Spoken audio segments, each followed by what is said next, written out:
The huge battle, the capture of 3 demons from Tartarus, and the capture of almost 200 black magicians were all made public within a day. The news was so significant that the monarch himself heard it. After all, it wasn't common for black mages and Xeraph's demons to raid a major city that was home to a strong guild like Fairytail. Not to mention the other news that was heard, like how Fairytail defeated such overwhelming odds despite the absence of all its strongest members, and how there were multiple copies and replicas of one person who was all over Magnolia, shielding the locals from any evil mages who wanted to torture them. Naturally, the enormous burst of blue light that threatened to demolish the city could not be forgotten. The news was widely known throughout the nation, and for the past few days, it seemed to be the only topic of conversation. The Magic Council was understandably quite disturbed by the event, and within hours of it happening, a huge stronghold of Rune Knights arrived in the city and began questioning everyone, whether they were Fairytail wizards or residents. They heard about a strong blonde sorceress who, by himself, defeated the demons, protected the populace with his dozens of clones, something that had never happened in the history of magic, and carried out the attack that resulted in that enormous explosion. It would be an understatement to say that the Rune Knights conducted a massive manhunt the following day in order to locate and question Naruto. They only halted when the king intervened, telling the council to stop their hunt and leave the savior of Magnolia alone because he knew that doing so would be very unethical and bad for the public's perception. However, even though the Rune Knights and Magic Council couldn't find him, others were still able to look for Naruto.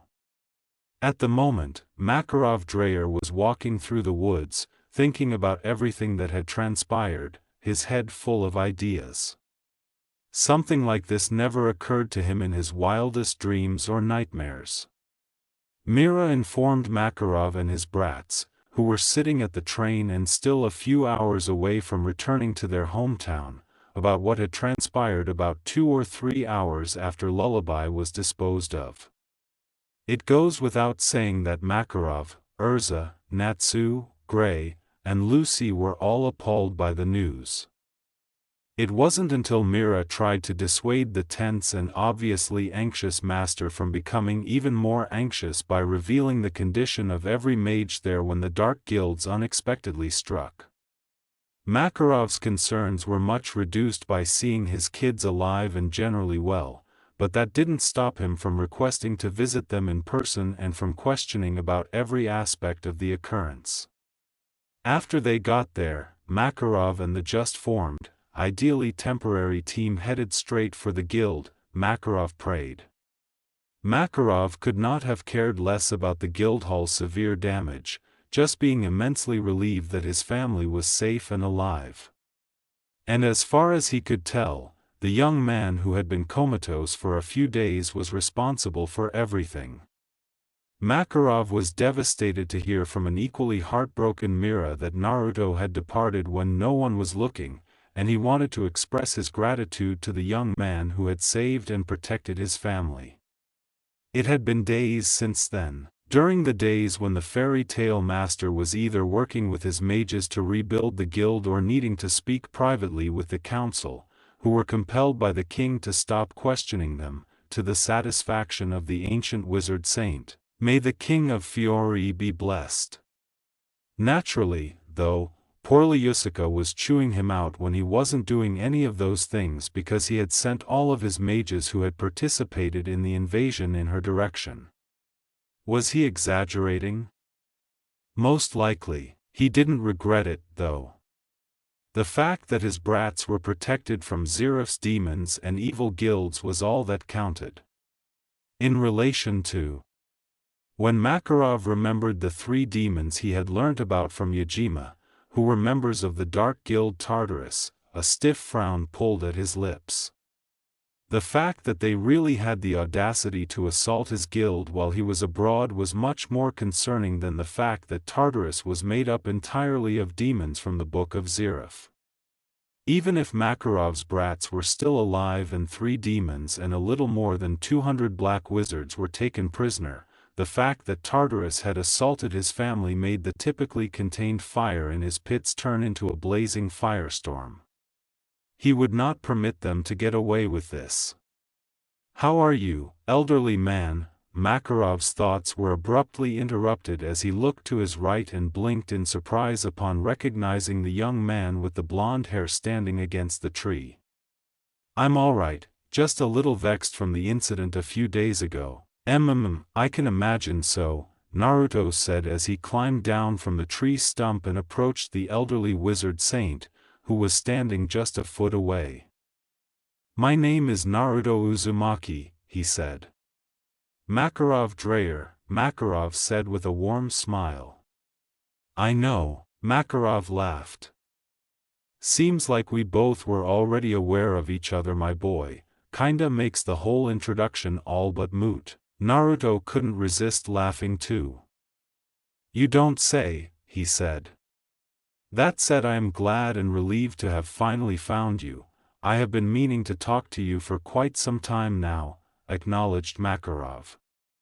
After taking a minute to gather his thoughts, Naruto nodded in comprehension and said, "Same here, it's why I haven't left Magnolia and why I sought you out actually." "I've been wanting to apologize to you," the shinobi said. The 3rd Fairytail master squinted his eyes and said, "Sorry?" "For what purpose?" Before shaking his head, he said incredulously, "You have done nothing wrong, my boy. In fact, you did everything right, and words cannot express how grateful I am to you for protecting my city and my family. There is a possibility that..." Naruto closed his eyes and said again, "That what happened because I was there. Nothing supports that theory currently, but from my understanding, something like this was extremely unlikely and it only happened days after I will stop you right there." Here's what I know, in my absence and in the absence of our strongest mages, my children were left facing against 4 powerful demons along with roughly 200 dark mages. With such odds, most, if not all of them would have been gravely injured at best, kidnapped or killed at worst, Makarov said, interrupting Naruto with a frown plastered on his elderly face. Makarov paused to catch his breath, attempting to quiet his racing heart since he was acutely aware of what he had nearly lost 4 days prior. He had faith in his children, no doubt about it, but he also needed to see things realistically. Given those odds and the absence of Fairytail's strongest members, with the exception of Mira, who was no longer able to use her powers, the situation could not have been worse for Fairytail than it had been that day. If not for you, that most definitely would have been the case. I heard every single detail from everyone, how you carried Mikao and Wakaba away when a large piece of debris was gonna fall on them, how you took Mira to safety after saving her from a demon that was strangling her, the dozens of thought projections that somehow had physical form and were fighting alongside everyone else. You protected my family. Many mages would have fled had they been in your place, but you didn't. You protected my kids, and for that I will always be indebted to you. Thank you, Naruto, Makarov said in a low voice, his quiet voice lending a depth of gratitude that the shinobi could hardly comprehend. The 5th-ranked wizard saint placed a grateful hand on Naruto's shine.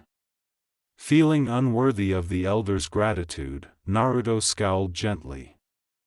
Yeah, but they wouldn't have needed protecting if I wasn't there in the first place, he said. Such a circumstance evoked memories.